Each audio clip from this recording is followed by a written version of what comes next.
مولانا شہزاد احمد کے بیانات کے لیے مولانا صاحب کے آفیشیل چینل مولانا شہزاد آفیشیل کو سبسکرائب کریں۔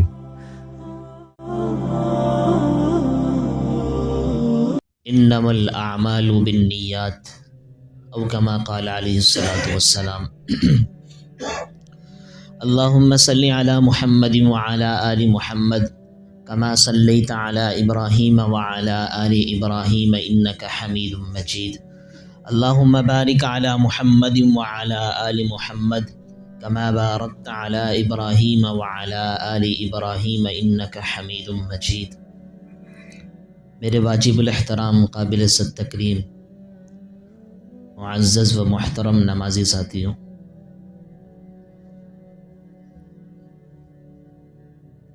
کیونکہ جو بھی عمل اخلاص کے ساتھ اللہ کی رضا کے لیے، اللہ کی منشا کے لیے، اللہ کو راضی کرنے کے لیے کیا جاتا ہے، اللہ کے ہاں وہی عمل قبول ہوتا ہے اور اسی عمل کی ثمرات اور نتائج آدمی کو نظر آتے ہیں۔ اگر بندہ کسی بھی عمل کو اللہ کی رضا کے لیے نہیں بلکہ ریاکاری کے لیے، شہرت کے لیے، اپنے آپ کو بڑا دکھانے کے لیے اور اپنی واہ واہ کروانے کے لیے کرتا ہے تو پھر وہ بندہ اللہ رب العالمین کی نظر کے اندر مقہور ہوتا ہے، یعنی عذاب کا مستحق ہوتا ہے۔ وہ بندہ اللہ کی پکڑ میں آ جاتا ہے، اللہ کے عذاب میں آ جاتا ہے۔ اور جو عمل چھوٹا سا بھی ہو، دیکھنے میں، کرنے میں معمولی سا عمل ہو، لیکن اس عمل کے پیچھے اس کا اخلاص ہو، للہیت ہو، اللہ کی رضا ہو، اللہ کی منشا مقصود ہو، تو وہ اس کا ذرا سا عمل جس کو وہ معمولی اور چھوٹا سمجھ رہا تھا، یہی کل قیامت کے دن اس کی نجات کا باعث بن جاتا ہے۔ لیکن ایک بڑا سے بڑا عمل کر رہا ہو، اس میں اللہ کی رضا، اللہ کی منشا، اللہ کی خوشنودی مطلوب نہ ہو، بلکہ ریاکاری، دکھلاوا، شہرت اور لوگوں کے ہاں سے واہ واہ کا حاصل کرنا یہ مقصود اور مطلوب ہو، تو خدا کی قسم بڑے سے بڑا عمل اللہ کے ہاں کوئی قابل قبول نہیں۔ اسی لیے امام بخاری رحمہ اللہ نے سب سے پہلی حدیث یہ لے کر آئے کہ انما الاعمال بالنیات، کہ بہت ساری حدیثیں لے کر آئے امام بخاری رحمہ اللہ، لیکن سب سے پہلی جو روایت اور حدیث کو نقل کیا اللہ کے رسول صلی اللہ علیہ وسلم کی بات کو، وہ اس کو لے کر آئے کہ یقین کریں کہ سب سے پہلے حدیثیں آپ لاکھوں پڑھتے چلے جائیں، ہزاروں پڑھتے چلے جائیں، عمل کرتے چلے جائیں، لیکن یاد رکھنے سب سے پہلے نیت کا صاف کرنا بہت ضروری ہے۔ نیت میں اگر دکھلاوا آ گیا، ریاکاری آ گئی، شہرت آ گئی، تو تمام تر آپ کے اعمال بالکل نیست و نابود کر کے رکھ دیں گے اللہ کریم۔ اگر آپ کی نیت کے اندر اخلاص ہو، للہیت ہو، اللہ کی رضا ہو، تو فرمائے کہ بس یہیں سے آپ کی سیڑھی کی ابتدا ہو گئی، آپ کے زینے کی ابتدا ہو گئی، آپ کے درجات کو بلند ہونے کی اللہ کی نظر میں ابتدا ہو چکی ہے۔ اب جس قدر آپ اعمال کرتے چلے جاؤ گے اور اس میں اخلاص ہوگا تو اللہ کریم آپ کو نوازتے چلے جائیں گے۔ لیکن جو بندہ ریاکاری سے جو بھی عمل کرتا ہے وہ اس کا نقصان بہت زیادہ ہوتا ہے، بہت زیادہ نقصان، دنیاوی حوالے سے بھی اور آخرت کے حوالے سے بھی۔ جو اللہ کی رضا کے لیے کوئی عمل کرتا ہے تو اس کا اتنا فائدہ ہوتا ہے، اتنا فائدہ ہوتا ہے کہ اس کی نسلوں تک وہ نظر آتا ہے۔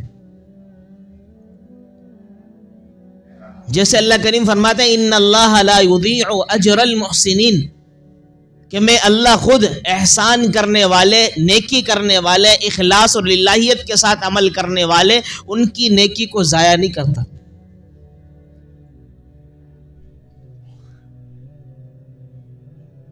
اور دوسری طرف اللہ کریم نے فرمایا ان اللہ لا یحب، بلکہ واللہ لا یحب الفرحین، کہ اللہ تعالیٰ جو زیادہ خوش ہونے والے، اترانے والے اور دکھلاوا کرنے والے، اپنے آپ کو بڑا سمجھنے والے، فرمائے کہ ان کو پسند ہی نہیں فرماتا۔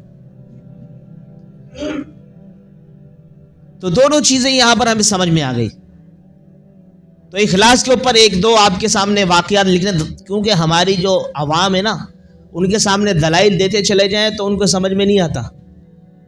ان کے سامنے ایک دو واقعہ رکھ دیں تو ان کو پتہ چل جاتا ہے ہاں حقیقت میں دیکھو یہ مسئلہ.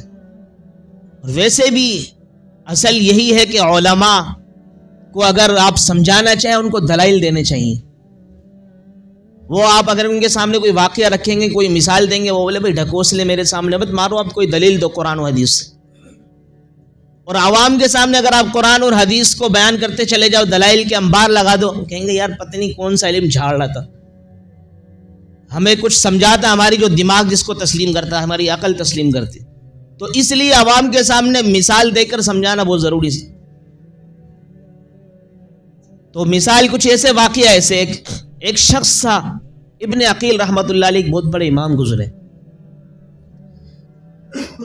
تو وہ ایک مرتبہ طواف کر رہے تھے، بہت غریب انسان تھے، وہیں قریب میں رہا کرتے تھے. اللہ کے رسول صلی اللہ علیہ وسلم کی سرزمین کے. تو وہاں پر جب وہ طواف کر رہے تھے، طواف کے دوران ان کو ایک ہار ملا. انہوں نے اٹھا لیا، ان کے دل کے اندر آنے لگا، ان کا نفس کہنے لگا یار میں تو غریب آدمی ہوں، یہ ہار بڑا قیمتی لگتا ہے، اب اس کو چھپا لیتا ہوں اور اس کو استعمال میں لے لوں گا، اس کو بیچ دوں گا، بیچنے کے بعد کچھ نہ کچھ میرا اخراجات اور اسی طریقے سے کافی عرصے تک بہترین طریقے سے میری معاشی جو حالت ہے بہتر ہو جائے گی. نفس یہ کہہ رہا تھا اس کا، نہیں، لیکن دل یہ کہہ رہا تھا، خلاف مخلص تھا نا، کہنے لگا نہیں یار اس کو جس کا بھی ہے اس کو دینا چاہیے، تو چوری ہے، یہ تو دیانت داری کے اندر خیانت کرنا ہے، امانت داری میں خیانت کرنا ہے. انہوں نے کہا نہیں. انہوں نے وہ ہار لیا اور آواز لگانے لگے مطاف پکڑے ہو کر کہ بھئی جس کا بھی یہ ہار ہے وہ مجھ سے یہ لے سکتا ہے، مجھے یہاں سے ملا ہے. تو ایک شخص چلتا پھرتا آیا، انہوں نے کہا کہ یہ میرا ہار ہے. کہ اچھا آپ کا ہار ہے؟ کہا کہ میں آنکھوں سے نابینا ہوں، یہ میرا ہار ہے. پھر وہ ابن عقیل رحمۃ اللہ علیہ فرماتے ہیں کہ میرے دل میں آنے لگا، نفس یہ کہنے لگا کہ نہیں یار اس کو کون سا پتہ چلنا ہے، آگے پیچھے ہو جاؤ، تمہارے کام چل جائیں گے. نفس یہ کہہ رہا تھا، لیکن دل نے کہا نہیں یار یہ تو اس کی امانت ہے، اس میں امانت بھی خیانت کرنا کتنا بڑا گناہ ہے، چھوڑ دو. مخلص آدمی تھا وہ، اخلاص والا تھا. تو پھر اس نے وہ دے دیا ان کو کہ یہ لے لو. وہ واپس چلے گئے. جانے کے بعد بڑی دعائیں اللہ سے کرتے کہ اللہ تعالیٰ مجھے میرا روزی روزگار بھی اچھا کر اور مجھے نیک بیوی بھی عطا فرما دے، اور اللہ تعالیٰ میری معاشی جو حالت ہے اس کو بھی بہتر کر دے. مخلص آدمی تھا، کچھ نہیں تھا، لیکن ہر اعتبار سے اللہ کا بڑا بہترین آدمی تھا، مخلص اللہ کے ساتھ. اللہ کا کرنا کیا ہوا، وہ اسی طریقے سے مطاف سے طواف کر کر اپنے جو بھی وہاں کے واجبات ہوا کرتے ان کو مکمل کر کے واپس ہونے لگا اپنے گھر کی طرف. تو راستے کے اندر جیسے ہی ایک بستی آئی، حلہ نام تھا اس بستی کا. تو اس بستی کے اندر انہوں نے کہا کہ چل نماز کا ٹائم ہو رہا ہے، نماز کے اندر شریک ہو جاتا ہوں. عشاء کی نماز تھی غالباً. تو نماز پڑھانے انہوں نے کہا کہ چل یار اس جیسے کہ سارے بیٹھے ہوئے مقتدی، امام صاحب نہیں ہے. کہا کہ سب ایک دوسرے کو دیکھ رہے کون نماز پڑھائے. انہوں نے وہ ابن عقیل رحمۃ اللہ علیہ کی طرف نظر دوڑائی، سب نے نمازیوں نے کہا کہ آپ نماز پڑھا دیں، آپ یوں ہمیں لگتے ہیں کہ پڑھے لکھے. ان کو آگے کر دیا کہ امام صاحب کیا کہ امام صاحب کا چند دنوں پہلے انتقال ہو گیا، فوت ہو گئے وہ. ان کو آگے کر دیا، مصلی پہ نماز انہوں نے پڑھا دی. جب نماز انہوں نے پڑھائی، انہوں نے کہا ہمیں آپ کی آواز بڑی اچھی لگ رہی اور آپ ہمیں اچھے سیرت مند انسان لگ رہے ہیں، لہٰذا آپ ہی ہمارے یہاں کے امام بن جائیں، ہمارا یہ متفق کا فیصلہ. انہوں نے کہا چلو اچھی بات ہے، بن جاتا ہوں. جب وہاں پہ امامت کرنے لگے تھوڑے دن کے بعد، پھر انہوں نے کہا کہ ایسے ایسے امام صاحب جو تھے جو فوت ہو گئے، تو ان کی ایک بچی ہے جوان، ابھی جوان ہوئی ہے، تو ہم چاہتے ہیں کہ آپ سے ان کا نکاح کر دیں. کہ کیوں؟ کیا ان کی وصیت تھی کہ کسی نیک آدمی کو میری بچی کا کوئی خاوند مل جائے، ان کے ساتھ ان کی شادی کر دینا. کہ چلیں ٹھیک ہے میں کر لیتا ہوں. شادی ہو گئی. کچھ عرصے کے بعد رخصتی کے جب معاملہ ہوا، ان سے ملاقات ہوئی اپنی اہلیہ سے، بیوی سے. تو جب ملاقات ہوئی دیکھتے ہیں وہ ہار جو طواف کے اندر ان کو لہرا کے دکھا رہا تھا جس کا بھی ہے وہ لے لو، وہ ہار ان کی اہلیہ نے، ان کی وائف نے، ان کی بیوی نے پہنا ہوا ہے. کہا یہ کس کا ہار ہے؟ کہا یہ میرا ہار ہے. وہ کیسے تمہارے پاس کیسے آیا؟ کہ ایسے سے میرے والد صاحب نابینا تھے، ایک عالم تھے اور یہاں کے امام تھے، کہ طواف کرنے ایسے ایسے انہوں نے مجھے ہدیہ دیا ہے. انہوں نے کہا یہ تو جو ہار تھا یہ ہار تو میں نے وہاں سے زمین سے اٹھایا، مکہ کی سرزمین سے اٹھا کر میں اس کو لہرا رہا تھا بھی جس کا ہے، تو ایک نابینا شخص آیا کہ ہاں وہ نابینا شخص میرے والد ہی تھے، یہاں کے امام تھے اور عالم دین تھے، آپ کی بھی دعا قبول ہو گئی، ان کی بھی دعا قبول ہو گئی۔ کہ وہ کیسے؟ کہ وہ اس طرح کہ آپ کی چاہت یہ تھی کہ کوئی نیک بیوی مل جائے، روزی روزگار مل جائے، اچھا دیانت داری کا کام مل جائے، امامت کا، آپ کو سب مل گیا۔ اور میرے والد صاحب بھی یہی دعا کرتے تھے جب سے وہاں سے آئے تھے طواف کر کے، کہ اللہ تعالیٰ جس طرح وہ طواف کرنے والے کہ وہاں شخص ملا تھا مجھے جس نے دیانت داری امانت داری کا مظاہرہ کرتے ہوئے میرا ہار واپس کیا، اس طرح کوئی امانت دار بچہ میری بچی کے لیے مل جائے۔ کہ اللہ کریم نے تمہاری بھی دعا کو قبول فرما لیا اور ان کی بھی دعا کو قبول فرما لیا۔ یہ ہوتا ہے مخلص کا بہترین طریقے سے ایک ثمرہ، نتیجہ، رزلٹ۔ جو بندہ ایک مخلص ہوتا ہے، اللہ کی رضا کے لیے کام کرتا ہے۔ ایک بندہ دکھلاوے کے لیے کام کر رہا ہو تو پھر فرمائے کہ اس کے عمل میں عارضی طور پر بڑھاوا ضرور ہوتا ہے، زیادتی ضرور ہوتی ہے، اکثریت زیادہ ملتی ہے اس کو ایک عارضی طور پر، لیکن اسی وقت اللہ کریم کی نظر میں وہ گر جاتا ہے، لوگوں کے دلوں کے اندر سے اس کی محبت ختم ہو جاتی ہے۔ اور مخلص آدمی اللہ رب العالمین کا جو ہوتا ہے وہ دن بدن ترقی کرتا ہے۔ لیکن یاد رکھنا مخلص آدمی ہوتا ہے نا، اس کے ساتھ مصائب بہت آتے ہیں، مشقتیں بڑی عبور کرنی پڑتی ہیں، ان کو برداشت کرنی پڑتی ہیں، جب جا کے آہستہ آہستہ اللہ کریم اس کو بہت آگے لے کر جاتے ہیں۔ اسی پر ایک اور واقعہ ہے، حضرت عبداللہ ابن مبارک رحمۃ اللہ علیہ جو بہترین طریقے سے امیر المؤمنین فی الحدیث ہیں، حدیث کے بڑے محدث ہیں۔ ان کے بارے میں آتا ہے کہ ان کے والد کا نام تھا مبارک۔ ان کے والد کا نام کیا تھا بھائی؟ مبارک۔ تو فرمایا کہ وہ ایک سردار تھا، کوئی شخص تھا، ایک بہت بڑے اس کے باغ وغیرہ تھے، اسی طریقے سے بہت زیادہ گھر وغیرہ بھی تھے ان کے۔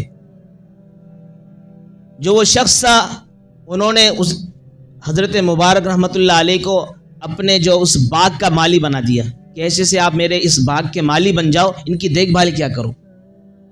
وہ کرتے رہے، کافی عرصہ ہو گیا، 3 سال کا عرصہ بیت گیا۔ ایک مرتبہ وہ جو مالی سردار تھا اس کا باغ کا، وہ پہنچ گیا ان باغوں کے اندر، وہاں جا کے کہنے لگے ایسے سے آپ ایسے کریں۔ کتابوں میں 2 چیزیں آتی ہیں، انار کا باغ تھا یا آم کا باغ۔ فرمایا کہ ان سے کہا کہ مجھے توڑ کر لا کے کھلاؤ ایک دانہ۔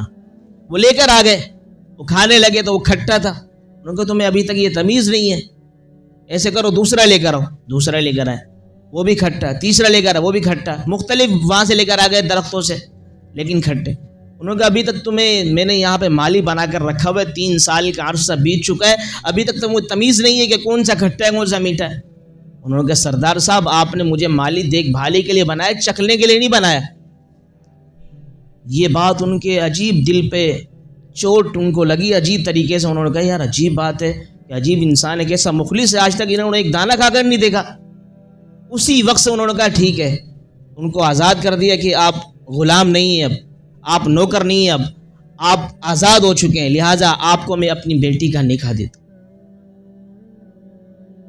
اور کہا کہ یہ جو مال، یہ جس چیز کے آپ مالک تھے نا اس باغ کے، اس کے بادشاہ بھی آپ خود بن گئے۔ اب یہ ہوتے ہیں مخلص آدمی، اور اخلاص کے ساتھ اللہ کی رضا کے لیے اور امانت داری اور دیانت داری کے ساتھ جو کام کرتے ہیں آدمی، اس میں یوں برکتیں ہوتی ہے۔ اللہ کریم اب دیکھو 3 سال کا عرصہ تو گزرا، کیسے اس نے بیچارے نے جنگل میں گزارا، بظاہر لگتا ہے مشقت ہے، لیکن اللہ کریم نے دیکھو ان مع العسر یسرا، کہ ہر ایک مشقت کے بعد 2 آسانیاں رکھی ہیں۔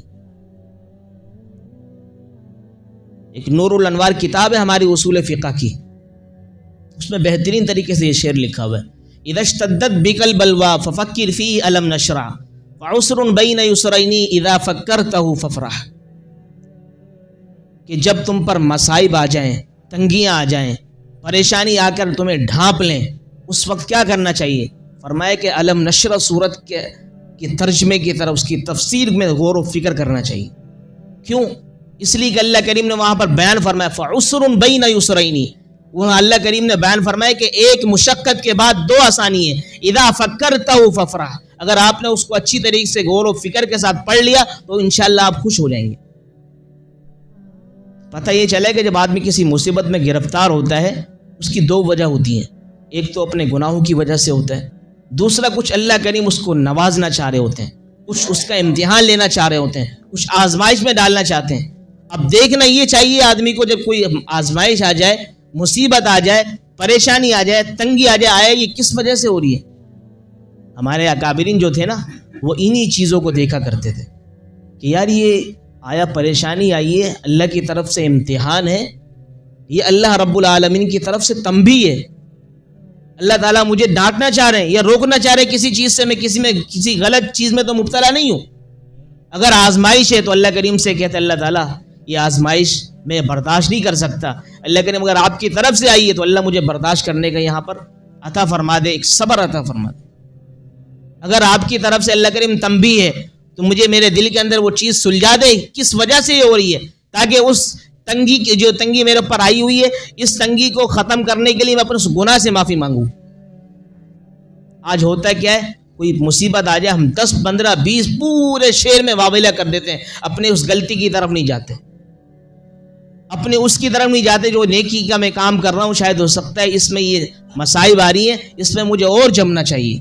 انشاءاللہ العزیز ہمارا وقت ختم ہو گیا، اگلی نشست آپ کو بتائیں گے کہ ریاکاری کس کو کہتے ہیں، شہرت کس کو کہتے ہیں، اور اللہ رب العالمین کے ہاں جو ریاکاری پسند نہیں ہے وہ کس وجہ سے نہیں ہے، اور کون کون ریاکار ہوتا ہے، اور ریاکار کی علامات کیا ہیں۔ ہم میں بہت ساری علامات پائی جاتی ہیں لیکن ہم سمجھتے کہ نہیں یہ تو خالی اللہ کی رضا کے لیے کام ہو رہے ہیں، حالانکہ وہ ریاکار بن کر زندگی گزار کے اس دنیا سے چلا جاتا ہے، اس کو پتہ بھی نہیں چلتا۔ اللہ تعالیٰ سے دعا ہے کہ اللہ رب العالمین ہمیں اخلاص کے ساتھ، للہیت کے ساتھ اللہ کی رضا کو طلب کرتے ہوئے عمل کرنے کی توفیق عطا فرمائے۔ وما علینا الا البلاغ۔